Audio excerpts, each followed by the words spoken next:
అందరికీ నమస్కారం. Welcome to prime night desk analysis. నేను రాజు. నిన్న జనసేన అధినేత డిప్యూటీ సీఎం పవన్ కళ్యాణ్ ఒక సెలూన్కి వెళ్ళారు. ఆయన మామూలు సాధారణ డ్రెస్సుల్లో ఆయన వెళ్ళినటువంటి పరిస్థితి. వెళ్ళి అక్కడ ఆ సెలూన్ని ఓపెన్ చేసి ఆయన బయటకు వచ్చేసారు. అయితే వెంటనే వైఎస్ఆర్ కాంగ్రెస్ పార్టీ ఏం చేసిందంటే, వైఎస్ఆర్ కాంగ్రెస్ పార్టీకి సంబంధించినటువంటి సోషల్ మీడియా హ్యాండిల్స్లో కావచ్చు, అలాగే వైఎస్ఆర్ కాంగ్రెస్ పార్టీ అనుచరులు, వైఎస్ఆర్ కాంగ్రెస్ పార్టీ సానుభూతి పరులు, అలాగే జగన్మోహన్ రెడ్డి అభిమానులు వెంటనే ట్రోలింగ్ స్టార్ట్ చేశారు. ఏంటి అంటే, ఆంధ్రప్రదేశ్కి ఒక అతిపెద్ద పరిశ్రమ వచ్చింది.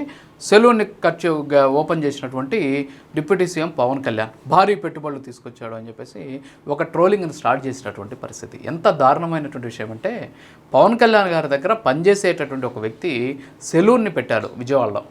సో ఆ పెట్టినటువంటి సెలూన్కి ఆయన దేవుడిగా భావించి ఆయన వెళ్ళి అడిగాడు, సార్ మీరు మా దగ్గరకు వచ్చి నా సెలూన్ని ఓపెన్ చేయండి సార్ అంటే, ఆయన తన దగ్గర పనిచేస్తూ తన సమయాన్నంతా కూడా తన కోసం వెచ్చించేటటువంటి ఒక వ్యక్తి కోసం, ఒక అభిమాని కోసం, తన దగ్గర పనిచేసేటటువంటి ఒక మనిషి కోసం, తన వాడి కోసం వెళ్ళి అక్కడికి ఆయన వెళ్ళి రిబ్బన్ కట్ చేసి దాన్ని ఓపెన్ చేసేసి అక్కడ షేవ్ చేసుకొని వచ్చినటువంటి పరిస్థితి. మరి దీన్ని పట్టుకొని వైఎస్ఆర్ కాంగ్రెస్ పార్టీకి సంబంధించిన సోషల్ మీడియా హ్యాండిల్స్లో భారీ ఎత్తున ప్రచారం స్టార్ట్ చేసినటువంటి పరిస్థితి. సో ఇక్కడ తెలుసుకోవాల్సినటువంటి విషయం ఏంటి అంటే, ఇక్కడ ముఖ్యంగా పవన్ కళ్యాణ్ గారు వెళ్ళింది గంజాయి బ్యాచ్ దగ్గరికి కాదు.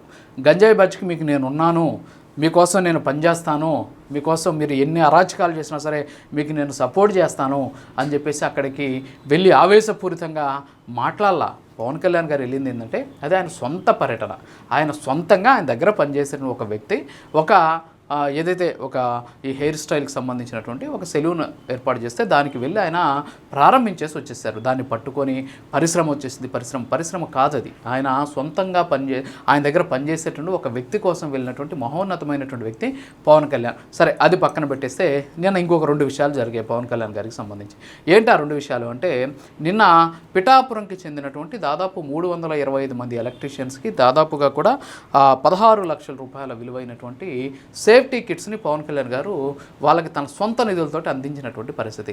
ఏంటంటే, పిఠాపురం లాంటి ప్రాంతాల్లో ఎలక్ట్రీషియన్స్ ఎక్కువగా ఉన్నటువంటి నేపథ్యంలో వాళ్ళు సరైనటువంటి సేఫ్టీ వినియోగించారు. మామూలుగా ఎలక్ట్రీషియన్స్ ఎలా ఉంటారు అంటే, వాళ్ళు వెళ్ళిపోయి వాళ్ళ హడావుల్లో వర్క్ చేస్తూ ఉంటారు, కానీ సరైనటువంటి సేఫ్టీ మెజర్మెంట్స్ వాళ్ళు తీసుకోకపోవడం వల్ల షాక్ కొట్టడం కావచ్చు, అంతేకాకుండా విద్యుదాఘాతానికి గురవుతూ ఉన్నటువంటి పరిస్థితుల్లో కొంత ఇబ్బందులు జరుగుతున్నాయి. అవన్నీ కూడా గుర్తించినటువంటి పవన్ కళ్యాణ్ గారు, అంటే ఎంత మైనర్ ఇష్యూ అది. సో దాన్ని కూడా తన దృష్టిలో పెట్టుకొని 16 లక్షల రూపాయలు తన సొంత నిధులతోటి 325 మందికి ఈ సేఫ్టీ కిట్లను అందించడమే కాకుండా వాళ్ళందరినీ కూడా విజయవాడకి రప్పించి, మంగళగిరిలో ఆయన క్యాంప్ ఆఫీస్కి రప్పించి అక్కడ ఆ కిట్స్ అన్నీ కూడా ఆయనే పరిశీలించి దేని ఎలా వాడాలో వాళ్ళకి వివరించి తర్వాత వాళ్ళందరికీ కూడా అందజేసి వాళ్ళతోటి మాట్లాడి, మీరు వెళ్ళేటటువంటి ప్రాంతాల్లో జాగ్రత్తలు తీసుకోండి అని చెప్పేసి జాగ్రత్తలు చెప్పి వీటన్నిటిని కూడా వినియోగించండి అని చెప్పేసి, ఎంత అంటే మనవాడు మా వాళ్ళు అనుకుంటే ఎంత ఆప్యాయత, వాళ్ళ మీద ఎంత అభిమానం ఉంటే ఈ విధమైనటువంటి ప్రయత్నం చేస్తారనే దానికి నిన్న జరిగినటువంటి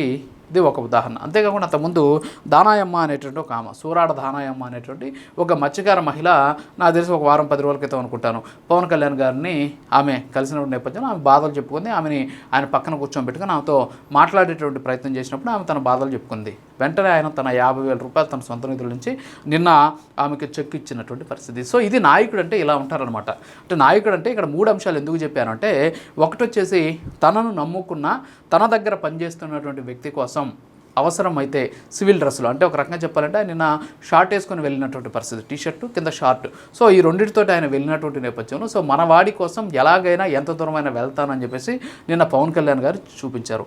తర్వాత తన కోసం పనిచేసిన, లేకపోతే తన నియోజకవర్గంలో ఉన్నటువంటి వాళ్ళ కోసం ఏవైనా చేస్తానని చెప్పేసి టెక్నీషియన్స్ అందరినీ కూడా, అంటే ఎలక్ట్రీషియన్స్ అందరిని కూడా పిలిపించి వాళ్ళందరికీ కూడా సేఫ్టీ కిట్స్ ఇచ్చినటువంటి పవన్ కళ్యాణ్ గారిని నేను చూసాం. అయ్యా బాధలో ఉన్నాను, ఆపదలో ఉన్నాను, కష్టాల్లో ఉన్నాను అంటే ఆపన్న హస్తం ఇచ్చేటటువంటి పవన్ కళ్యాణ్ నేను చూసాం. సో ఇంత అద్భుతమైనటువంటి మహోన్నతమైనటువంటి వ్యక్తిని పట్టుకొని YSR Congress party trolls start చేసింది. ఆయన షార్ట్ వేసుకున్నాడు, అంటే చెడ్డీ వేసుకొని వెళ్ళాడు, అంతేకాకుండా ఆయన ఒక భారీ పరిశ్రమను తీసుకొచ్చాడు అని చెప్పేసి. సో ఆయన మన అన్నలాగా గంజాయి బ్యాచ్ దగ్గరికి వెళ్ళాలా, గంజాయి బ్యాచ్ దగ్గరికి వెళ్ళి మీరు అరాచకాలు చేయండి, మీ వెనక నేను ఉన్నాను అని చెప్పేసి ఆయన చెప్పాలా.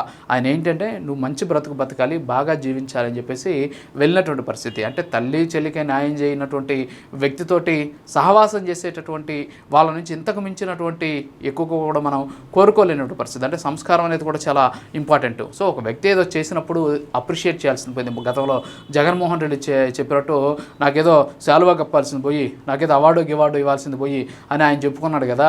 సో అలాంటి పరిస్థితులు ఉండాల్సినటువంటి సందర్భంలో ఈ విధంగా వ్యక్తిగత హననానికి, అంతేకాకుండా ట్రోలింగ్లకి వాడడం అనేది నిజంగా బాధాకరమైనటువంటి విషయం. సో పవన్ కళ్యాణ్ ఏనుగు లాంటి వ్యక్తి. సో కుక్కలు మురిగితే ఆయన ఎట్టి పరిస్థితులు కూడా పట్టించుకునేటటువంటి అవకాశం లేదు. సో అది చూశాక నాకు బాధేసింది కాబట్టి వాస్తవాలు తెలియజేయాలనే ఉద్దేశంతో ఈ వీడియో చేస్తున్నాను. ఇది వాటి డెస్క్ అనాలిసిస్. మరో ఆన్సర్స్లో మళ్ళీ కలుద్దాం.